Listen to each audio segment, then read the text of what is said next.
नमस्कार मित्रांनो, आज आपण एडवर्ड थॉर्नडाईक यांची उपपत्ती अभ्यासणार आहोत. चला तर मग सुरुवात करूया. सुरुवातीला आपण एडवर्ड थॉर्नडाईक यांच्याविषयी थोडक्यात माहिती घेऊया. या मानसशास्त्रज्ञाने अध्ययन विषयक उपपत्ती मांडण्याचा पहिला बहुमान मिळवला. आपली उपपत्ती एडवर्ड थॉर्नडाईक यांनी ॲनिमल इंटेलिजंट या ग्रंथात मांडली. थॉर्नडाईक यांनी कुत्रा, मांजर, मासे, कोंबड्या इत्यादी प्राण्यांवर प्रयोग केले. बऱ्याच वेळेस एडवर्ड थॉर्नडाईक यांनी कोणत्या प्राण्यावर प्रयोग केला अशा पद्धतीचा देखील प्रश्न विचारला जाऊ शकतो.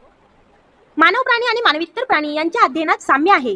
प्राण्यांच्या अध्ययनाच्या बाबतीत काढलेले निष्कर्ष मानवाच्या अध्ययनात लागू पडतात.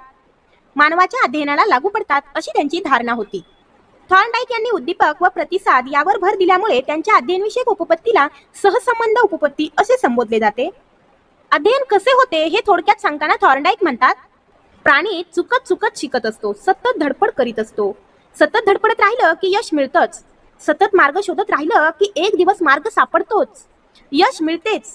यश हे पुष्कळदा चुकूनही मिळते. चुका करीत करीत अचूकता ज्ञात होते. नव्याने सायकल शिकणारा अनेक चुका करतो, पण सायकल चालवित राहिलं की चुकाचे प्रमाण कमी होते. अनेक प्रयत्नातून प्रमादातून अध्ययन घडते. थॉर्नडाईकने या पद्धतीने व्यक्ती शिकतात हे दाखवण्यासाठी भुकेलेल्या एका मांजरावर प्रयोग केला. या भुकेलेल्या मांजराला एका कूटपेटिकेत कोंडून ठेवले. कूटपेटिकेत मांजराला दिसू शकतील अशा बेताने एका बशीत मासे ठेवले. सुरुवातीला मांजराने पंजा बाहेर काढणे, चावणे, ओरबाडणे, डोके काढणे अशा विविध हालचाली केल्या. योगायोगाने स्वैर हालचालीत दोरी ओढली गेली. कूटपेटिकेचे दार उघडले गेले. मांजर पेटीच्या बाहेर आले. त्याला मासे मिळाले. दार कसे उघडले हे मांजरालाही समजले नाही. येथे मांजराचे अध्ययन झाले नाही, कारण दार उघडले जाणे हा एक शुद्ध योगायोग होता. हा प्रयोग वारंवार केला गेला. हळूहळू अनावश्यक हालचाली कमी झाल्या. मांजराला समस्येचे स्वरूप उमगले. त्या कूटपेटिकेत मांजराला पुन्हा कोंडल्यावर दार उघडण्यास असलेली दोरी मांजराने नेमकी ओढली. कूटपेटिकेचे दार उघडण्याचे तंत्र मांजरास अवगत झाले. मांजराचे अध्ययन झाले. थोडक्यात सांगायचे झाल्यास एखादे कौशल्य शिकत असताना अनेक प्रयत्न करीत राहिल्यामुळे पूर्वीच्या प्रयत्नात होणाऱ्या चुकांचे प्रमाण कमी होत जाते. त्यातून नेमका मार्ग सापडतो, हेतू पूर्ण होतो, अध्ययन होते. कुठल्याही गोष्टीचे अध्ययन होण्यासाठी कशा पद्धतीने धडपड करावी लागते हे या ठिकाणी एडवर्ड थॉर्नडाईक सांगतात. या पद्धतीत 4 टप्पे संभवतात. नंबर 1, उद्दिष्टे किंवा हेतू स्पष्ट असतो. नंबर 2, उद्दिष्टाच्या दिशेने शोधनात्मक हालचाली होतात. नंबर 3, योगायोगाने यश मिळते. नंबर 4, चुकांचे प्रमाण कमी होऊन हेतू साध्य होतो. एडवर्ड थॉर्नडाईक यांच्या उपपत्तीच्या काही मर्यादा देखील आहेत, त्या पाहूयात. मर्यादा: प्रगती अगदी सावकाश होते, वेळ खूप खर्च होतो. नंबर 2, यश पुष्कळ वेळा योगायोगाने मिळते. नंबर 3, अनावश्यक हालचालीमुळे श्रम होतात, शक्ती खर्च होते. संपादित कौशल्य दुसऱ्या परिस्थितीत संक्रमित होईलच याची खात्री देता येत नाही.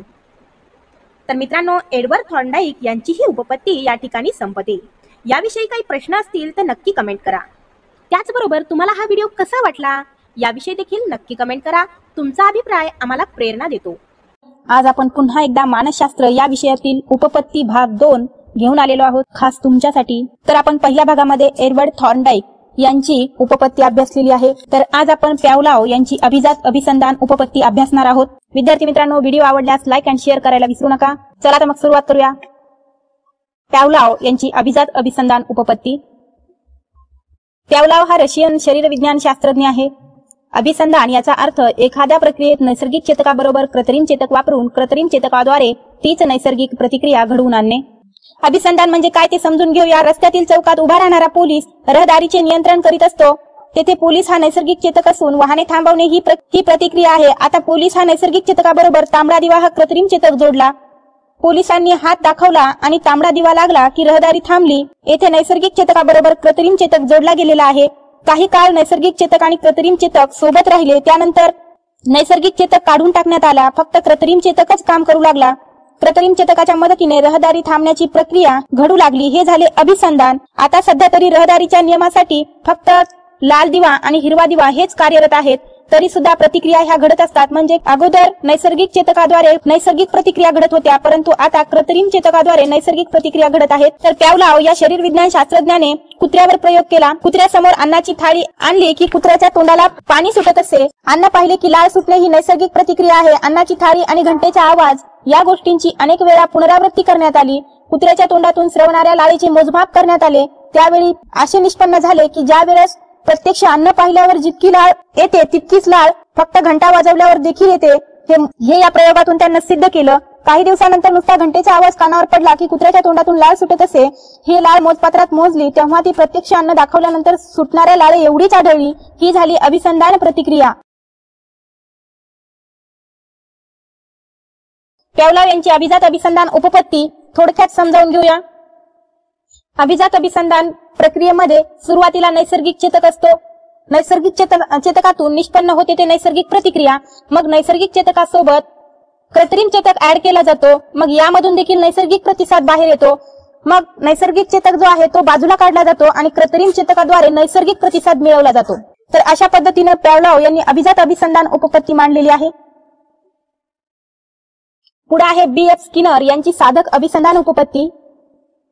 त्यांच्याविषयी थोडक्यात माहिती घेऊया. स्किनर हे अमेरिकन मानसशास्त्रज्ञ आहेत. साधक अभिसंधान उपपत्तीचे उद्गाते म्हणून यांना ओळखलं जातं.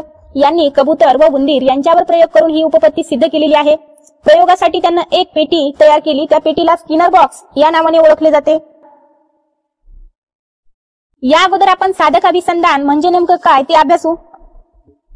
विशिष्ट उद्दिष्ट प्राप्तीसाठी जेव्हा एखादी क्रिया साधन म्हणून उपयोगी पडते तेव्हा ती विशिष्ट क्रिया साधनीभूत झाली असे म्हणतात. या साधनीभूत होण्याच्या अभिसंधानास साधक अभिसंधान असे म्हणतात. तर त्यांचा प्रयोग काय होता, त्यांना जी उपपत्ती मांडली आहे ती कशा पद्धतीने मांडली आहे ही थोडक्यात प्रयोगाच्या आधारे समजून घेऊया. त्यांनी प्रयोगासाठी एक पेटी बनवली होती. त्या पेटीला स्किनर पेटी म्हणतात. हे आपण पाहिलं तर या पेटीमध्ये एका बाजूस फळीवर 2 वर्तुळे काढली होती. एक वर्तुळ पांढरे व दुसरे काळे. पेटीत सोडलेल्या कबुतराने पांढऱ्या रंगाच्या वर्तुळावर चोच मारली की त्याला दाणे मिळत असत किंवा त्याला अन्न मिळत असत. इतरत्र चोच मारल्यास त्याची नोंद केली जाई. ही कृती वारंवार केली असता पांढऱ्या वर्तुळाखेरीज अन्य जागी चोच मारण्याचे प्रमाण स्किनर यांना कमी झाल्याचे दिसून आले. पुढे पुढे ते कबूतर दाणे मिळवण्यासाठी नेमक्या पांढऱ्या वर्तुळावर चोच मारून अन्न मिळवू लागले. स्किनर यांनी यापुढे जाऊन लाल दिवा व हिरवा दिवा त्या पेटीमध्ये जोडला आणि नंतर लाल दिवा लागला असता पांढऱ्या वर्तुळावर चोच मारली तर कबुतराला दाणे मिळत नसत.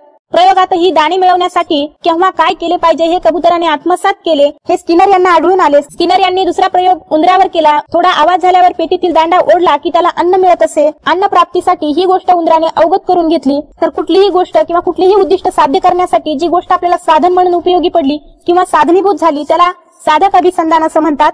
तर आतापर्यंत आपण सहचार्यवादी उपपत्तींचा अभ्यास केलेला आहे. सहचार्यवादी उपपत्तीमध्ये कोणकोणत्या उपपत्त्यांचा समावेश होतो ते आपण थोडक्यात आढावा घेऊया. थॉर्नडाईक यांची सहसंबंध उपपत्ती, पॅव्लॉव यांची अभिजात अभिसंधान उपपत्ती, स्किनर यांची साधक अभिसंधान उपपत्ती, ग्रुथी यांची सानिध्य अभिसंधान उपपत्ती, हल यांची पद्धतशीर वर्तन उपपत्ती. सहचार्यवादी उपपत्तीमध्ये 5 उपपत्त्या आहेत. परंतु आपल्याला अभ्यासासाठी वरील 3 उपपत्त्या आहेत. तरी सुद्धा खालच्या 2 उपपत्त्या कोणाच्या आहेत व कोणत्या आहेत हे लक्षात ठेवणं फार गरजेचं आहे. तर आपण आज सहचार्यवादी उपपत्ती अभ्यासलेली आहे. यावर आधारित प्रश्न उत्तरांची मालिका आपण घेणार आहोत. तर प्रश्न पहिला आहे, एखाद्या प्रतिक्रियेत नैसर्गिक चेतकाबरोबर कृत्रिम चेतक वापरून कृत्रिम चेतकाद्वारे तीच नैसर्गिक प्रतिक्रिया घडवून आणणे म्हणजे डॅश होय. अभिसंधान मानसशास्त्राचा वर्तनाच्या दृष्टीने अभ्यास करणारे रशियातील वर्तनवादी शास्त्रज्ञ पॅव्लॉव आणि डॅश हे होते. बेखोरेव. B.F. स्किनर यांनी कोणती उपपत्ती मांडली? साधक अभिसंधान. पॅव्लॉवने अभिजात अभिसंधान उपपत्ती कोणत्या प्राण्यावर प्रयोग करून सिद्ध केली? कुत्रा या प्राण्यावर त्यांनी प्रयोग केला. साधक अभिसंधान उपपत्ती कोणत्या प्राण्यावर प्रयोग करून सिद्ध केली? कबूतर. सहचार्यवादी उपपत्तीमध्ये खालील पैकी कोणत्या उपपत्तीचा समावेश होत नाही? क्षेत्रीय उपपत्ती ही ज्ञानात्मक उपपत्तीमध्ये याचा समावेश होतो. पद्धतशीर वर्तन उपपत्ती डॅश यांनी मांडली. हल यांची ही उपपत्ती आहे. सहचार्यवादी उपपत्तीची संक्षिप्त मांडणी डॅश आणि डॅश या सूत्राने करता येते. चेतक आणि प्रतिसाद. सहचार्यवादी उपपत्तीची संक्षिप्त मांडणी चेतक आणि प्रतिसाद या सूत्राने करता येते. अभिजात अभिसंधान उपपत्ती डॅश यांनी मांडली. पॅवलॉव. आणि शेवटचा प्रश्न आहे ज्याचं की उत्तर तुम्हाला द्यायचं आहे कमेंट बॉक्समध्ये. सानिध्य अभिसंधान उपपत्ती डॅश यांनी मांडली. तर याचं उत्तर नक्की कमेंट बॉक्समध्ये द्या. तर विद्यार्थी मित्रांनो, हा व्हिडिओ तुम्हाला कसा वाटला हे अवश्य कळवा. ज्ञानात्मक अध्ययन उपपत्तीचा अभ्यास करणार आहोत. ज्ञानात्मक अध्ययन उपपत्ती यामध्ये कोणकोणत्या उपपत्तीचा समावेश होतो, त्याचबरोबर त्या उपपत्ती कोणी मांडल्या आहेत याची देखील आपण यामध्ये माहिती पाहणार आहोत. कोहलर यांची समाकारवादी किंवा समशिष्टवादी उपपत्ती, असुबेल यांची अध्ययन व अनुपदेशन उपपत्ती, ब्रुनर यांची ज्ञानात्मक उपपत्ती, कर्ट लिविन यांची क्षेत्रीय उपपत्ती, टोलमन यांची संकेत अध्ययन उपपत्ती, गँगने यांची श्रेणीबद्ध अध्ययन उपपत्ती. तर आपण कोहलर, असुबेल, ब्रुनर आणि कर्ट लिविन यांचीच उपपत्तीचा अभ्यास सविस्तरपणे करणार आहोत. परंतु टॉलमन आणि गँगने यांची देखील उपपत्ती अध्ययन उपपत्तीमध्ये येते किंवा त्यांची कोणती उपपत्ती आहे यावर देखील प्रश्न पडू शकतो. यासाठी माहिती लक्षात ठेवणं फार गरजेचं आहे. तर सुरुवातीला आपण कोहलर यांची समाकारवादी उपपत्ती किंवा समशिष्टवादी उपपत्ती अभ्यासणार आहोत. 20व्या शतकाच्या पहिल्या दशकापर्यंत मानसशास्त्राच्या अभ्यासावर रचनावादाचा प्रभाव होता. नंतरच्या काळात कोहलर, कोफ्का आणि वर्द्यामर यांनी अध्ययनाचे स्वरूप अवबोधाच्या स्वरूपात मांडले. मानसशास्त्रातील समशिष्टवादी किंवा समाकारवादी मानसशास्त्रज्ञांनी अध्ययन प्रक्रियेची वेगळी उपपत्ती मांडली. त्यांच्या मतानुसार अध्ययन म्हणजे समस्यायुक्त परिस्थितीचे संपूर्ण व संकलित निरीक्षण, तिचे मर्म जाणून समस्या सोडवणे म्हणजे अध्ययन होय. समशिष्टवादी विचारवंतांनी प्रयत्नप्रमाद पद्धती किंवा अभिसंधान प्रक्रिया यावर टीका केलेली दिसून येते. त्यांच्या मते अध्ययन हे समशिष्ट स्वरूप आहे. त्याचा अभ्यास पथकपणे न करता संकलित स्वरूपात करावयास हवा. त्यांच्या मतानुसार समग्रता हा घटक अध्ययनात अत्यंत महत्त्वाचा मानला पाहिजे. कोणत्याही बाबीचा अभ्यास पथकपणे न करता समग्रपणे केला पाहिजे. त्यांच्या मते अध्ययन हे मर्मदृष्टीने होते. समाकारवादी उपपत्तीचे किंवा समशिष्टवादी उपपत्तीचे शैक्षणिक महत्त्व अभ्यासू. मुलांना मुळाक्षरे शिकवताना अननसाचं किंवा क कमळाचं, ग गणपतीचं असे शब्द शिकवावेत. यातून मुळाक्षरांची ओळख होते. भूमितीतील उदाहरणे सोडवताना त्या समस्येतील निरनिराळ्या घटकांचा परस्परांशी असलेला संबंध अध्ययनार्थाच्या ध्यानात आणून द्यावा. भूगोलात नद्या, डोंगर, पिके असे तुटक न शिकवता लोकजीवन हा समग्र घटक विचारात घेऊन शिकवावे. अध्यापन तुटक न करता सलगपणे करावे. शास्त्रात प्रथम शरीर संबंधी सामान्य माहिती सांगून मग शरीराचे अवयव, संस्था व कार्य शिकवावे. एखादी कथा शिकवताना प्रथम संपूर्ण गोष्ट सांगावी, मग कथेचे भाग करून कथा शिकवावी.